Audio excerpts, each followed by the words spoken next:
मैं हूं आपका अपना दोस्त, आपका साथी उज्जवल गुप्ता। तो फ्रेंड्स, आप सभी लोगों का हमारे इस यूट्यूब चैनल आरके हैप क्लासेस में स्वागत है। आज मैं आप लोगों को कार्बन एंड इट्स कंपाउंड का पार्ट 5 प्रोवाइड करने जा रहा हूं। जैसा कि पार्ट 4 में मैंने आप लोगों को कुछ रिएक्शंस बताए थे और एक आध दो रिएक्शंस बाकी हैं, उसको मैं अपने इस वीडियो में आप लोगों को बताने जा रहा हूं। तो आप लोग हमारे साथ वीडियो के अंदर तक, जैसा कि मैंने आप लोगों को कुछ रिएक्शंस कल बताए थे, आज मैं एक आध दो रिएक्शंस ऐसे हैं जो अभी छूट गए थे कल, आज मैं आप लोगों को वो बताने जा रहा हूं। तो आप लोग देखिएगा, कुछ विशेष आप लोगों को कठिनाई नहीं होगी इसे समझने में। एथेनोइक अम्ल की सोडियम कार्बोनेट के साथ अपक्रिया, सोडियम कार्बोनेट के साथ अभिक्रिया दिखेगी ना। एथेनोइक अम्ल का सूत्र क्या होता है? CH3COOH, ठीक ना। अब देखिए, नामकरण मैंने आपको पहले ही बताया है। क्या नामकरण? पहले एल्केन पहले लिख लीजिए, कोई भी आपका हो एल्केन लिख लीजिए, उसके बाद माइनस ही कर दीजिए, प्लस जो आपका फंक्शनल ग्रुप है उसका सफिक्स लिख लीजिए, सफिक्स ऑफ फंक्शनल ग्रुप ना। फंक्शनल ग्रुप का आपका जो भी सफिक्स हो उसको आप लिख दीजिए। तो एल्केन आपका कितने कार्बन की चेन है? 2 कार्बन दिख रहे हैं ना, तो यहाँ पर आपका हो जाएगा एथेन। एथेन में से अगर आप माइनस ही हटाएंगे प्लस सफिक्स जोड़ेंगे, सफिक्स इसका क्या होता है? हर एक चीज़ का मैंने आपको सफिक्स बताया था। COH का जो सफिक्स होता है वो होता है ओइक एसिड। सफिक्स मतलब जो आपको अनुलग्न होता है, जो आगे लगता है, ठीक ना, अनुलग्न सफिक्स कहते हैं। सफिक्स जहाँ जहाँ कहूँगा यानी आगे जो जो चीज़ें लगेंगी, ठीक ना। उसके बाद जैसे OH जहाँ जहाँ पर रहेगा उसका जो सफिक्स होता है वो कौन सा होता है?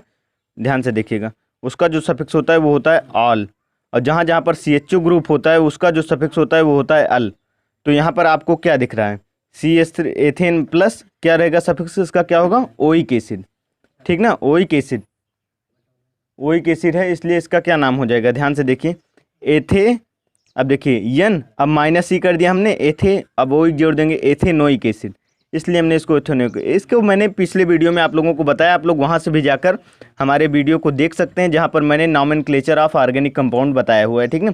अब देखिए, इसकी जब आप सोडियम कार्बोनेट के साथ अपक्रिया कराएंगे, किसके साथ? सोडियम कार्बोनेट का सूत्र होता है Na2CO3।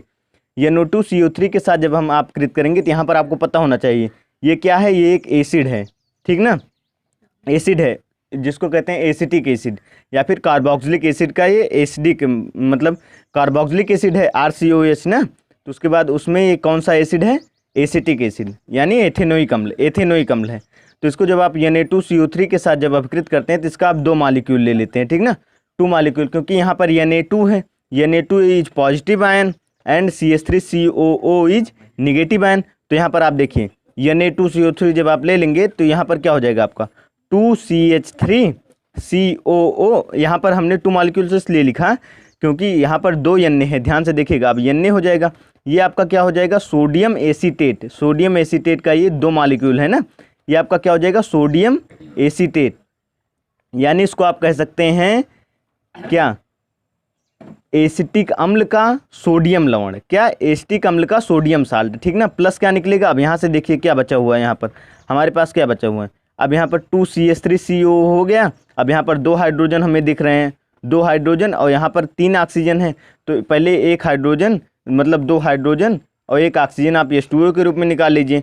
फिर आपका जो बचा उसको यहाँ पर लिख लीजिए CO2 गैस, यानी क्या निकल रहा है आपका? कार्बन डाइऑक्साइड गैस रिलीज हो रही है, H2O का मॉलिक्यूल और कार्बन डाइऑक्साइड। अब यहाँ पर आपको मैं बता देता हूँ रासायनिक सूत्र कैसे बनाया जाता है। जैसे मतलब मैंने आपको बताया सोडियम कार्बोनेट, तो आपको दिक्कत ना हो किसी चीज़ को समझने में, यहाँ से देखिएगा रासायनिक सूत्र का बनना कैसे होता है। ध्यान से देखिएगा, जैसे मैंने आपको बताया जब सोडियम कार्बोनेट जैसे मैंने आपको बताया, तब आपको ये पता होना चाहिए। देखिएगा, मैं आराम से धीरे धीरे बोल रहा हूँ, आप लोग। सोडियम का जो होता है क्या, सोडियम की जो ऑक्सीकरण संख्या होता है वो कितना होता है? +1, ठीक ना, +1 होता है। ध्यान से देखिएगा। और कार्बोनेट की क्या होती है? -2, ठीक ना। कार्बोनेट का हमेशा -2 ही लिखा जाता है। यहाँ पर देखिए हमेशा इस पर -2 आवेश ही लिखा जाता है, 2 माइनस, ठीक ना। तो यहाँ पर देखिए, तो यहाँ पर आप साइन के ऊपर मत जाइए, चिन्ह के ऊपर मत जाइए। इसकी जो नंबर है, नंबर देखिएगा, नंबर यहाँ पर 2 है, इसका नंबर इधर कर दिया जाता है, इसका जो नंबर होता है वो कार्बोनेट के साइड कर दिया जाता है। तो ये क्या हो गया, Na2CO, यहाँ पर हमेशा CO3 माइनस में ही लिखा जाता है, ठीक ना। अब देखिए CO3, बस एक संख्या कार्बोनेट की और सोडियम की कितनी होगी, 2, इसलिए Na2CO3 होता है। ये आपको सूत्र बनाना हम बता दे रहे हैं, जिसको आप आसान से आसान तरीके से समझ सकते हैं। दूसरी चीज़ जो है, जैसे मान लीजिए ऐसे आपको कोई भी सूत्र बनाना हो, जैसे मान लीजिए आपको बनाना हो सोडियम क्लोराइड का सोडियम हाइड्रोक्साइड का मान लीजिए आपको बनाना हो, तो आप जानते हैं हाइड्रॉक्सिल आयन होता है, हाइड्रॉक्सिल पर हमेशा एक निगेटिव होता है, ये सारी चीज़ें आप जानते हैं। तो सोडियम, उसके बाद हाइड्रॉक्सिल, इसका होता है +1, इसका होता है -1, इसकी संख्या इसके नीचे आ गई, इसकी संख्या इसके नीचे आ गई, तो आपका NaOH हो जाता है, ठीक ना। जैसे मान लीजिए हमको करना हो दूसरी चीज़, क्या, मैग्नीशियम हाइड्रॉक्साइड, तो मैग्नीशियम यहाँ पर लिखिए, यहाँ पर लिखिए हाइड्रॉक्साइड, ठीक ना। मैग्नीशियम का जो होता है ऑक्सीकरण संख्या वो होता है +2, यानी 2 पॉजिटिव होता है, और इसका जो होता है -1 होता है। तो यहाँ पर देखिए इसकी जो संख्या है, साइन पर आप मत जाइए, इसकी संख्या इसके नीचे लिख दीजिए, इसकी संख्या इसके नीचे, तो आपका क्या हो जाएगा, ये आपका हो जाएगा MgOH का होल ट्वाइस, ठीक ना। ये सारी चीज़ें रासायनिक सूत्र ऐसे बनाया जाता है, जो मैंने आपको। दूसरा जो आपका रिएक्शन है आपकी NCERT बुक में, वो क्या है देखिएगा।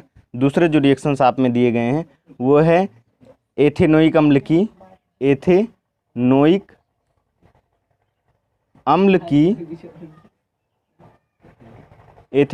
की सोडियम हाइड्रोजन कार्बोनेट के साथ अपक्रिया, सोडियम हाइड्रोजन कार्बोनेट के साथ अपक्रिया। यहाँ पर देखिए ये क्या है, सोडियम हाइड्रोजन, देखिए सूत्र कैसे आप लोग लिख सकते हैं, ये भी तरीका भी हम आपको बता रहे हैं। हाइड्रोजन, ये क्या है, कार्बोनेट, ठीक ना। अब देखिए कोई भी चीज़, देखिए अब देखिए एथेनोइक अम्ल का सूत्र क्या होगा, CH3COOH। अब इसका सामान्य नाम होता है एसिटिक अम्ल यहाँ पर, लेकिन इसका जो होता है वो नॉमेनक्लेचर जब इसका किया जाता है तो एथेनोइक अम्ल प्राप्त होता है।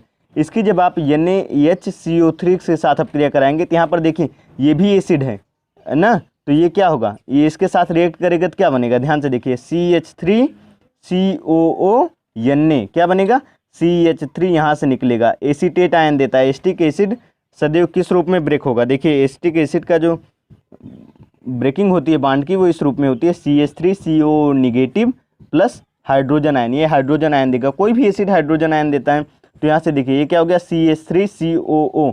अब ये विपरीत आवेश हो जाएगा, सोडियम यहाँ पर आ जाएगा, तो ये क्या हो जाएगा, सोडियम एसीटेट, यानी एसिटिक एसिड का सोडियम साल्ट हो जाएगा, ठीक ना, एसिटिक एसिड का सोडियम। अब यहाँ पर देखिए एक हाइड्रोजन ये आपका हो गया, एक हाइड्रोजन ये हो गया, एक ऑक्सीजन यहाँ से ले लीजिए, प्लस क्या हो जाएगा H2O। अब क्या बचा, प्लस CO2। यानी जब हमने एसिटिक अम्ल की सोडियम कार्बोनेट के साथ अपक्रिया कराई थी, तब भी हमें एसिटिक एसिड का सोडियम साल्ट मिला था। जब हमने एसिटिक एसिड की सोडियम हाइड्रोजन कार्बोनेट के साथ अपक्रिया कराई थी, तब भी हमें एसिटिक एसिड का सोडियम साल्ट ही मिला। उसके बाद रिलीज क्या हुआ, कार्बन डाइऑक्साइड रिलीज हुई थी, ठीक ना। ये सारी चीज़ें आपको पता हैं। एसिटिक एसिड की जब हमने क्रिया कराई थी, तब भी कार्बन डाइऑक्साइड वहाँ पर भी निकला था, कार्बन डाइऑक्साइड यहाँ पर भी, वाटर का मॉलिक्यूल वहाँ पर भी निकला था, H2O यहाँ पर भी, ठीक ना। अब देखिए जैसे मैं 2 4 6 सूत्र आप लोगों को बनाना बता देता हूँ, किस प्रकार से बनाया जाता है। देखिए जैसे मान लीजिए सूत्र बनाना कुछ आप लोग सीख लीजिए, रासायनिक सूत्र बनाना, क्योंकि आपके NCERT में रिएक्शन यहीं तक दिया गया है, ठीक ना। तो आप लोग ये देखिए यहाँ पर जो होता है रासायनिक सूत्र बनाना, कैसे रासायनिक सूत्र बनाते हैं, ठीक ना, बनाना। जैसे मान लीजिए हमने आपको बता दिया सोडियम क्लोराइड, तो इसकी जो ऑक्सीकरण संख्या होती है वो होता है +1, इसका होता है -1, तो इसकी संख्या इसके नीचे लिख लीजिए, इसकी संख्या इसकी, तो क्या हो जाएगा आपका Na और Cl। उसके बाद देखिए जैसे मान लीजिए हमने कहा आपको एल्यूमिनियम क्लोराइड, देखिएगा सूत्र कैसे बनता है एल्यूमिनियम क्लोराइड, क्योंकि ये सारी चीज़ें हम आपको बीच बीच में बताते रहेंगे, जिससे आपको आसानी हो केमिस्ट्री को समझने में। एल्यूमिनियम का Al, क्लोराइड का Cl।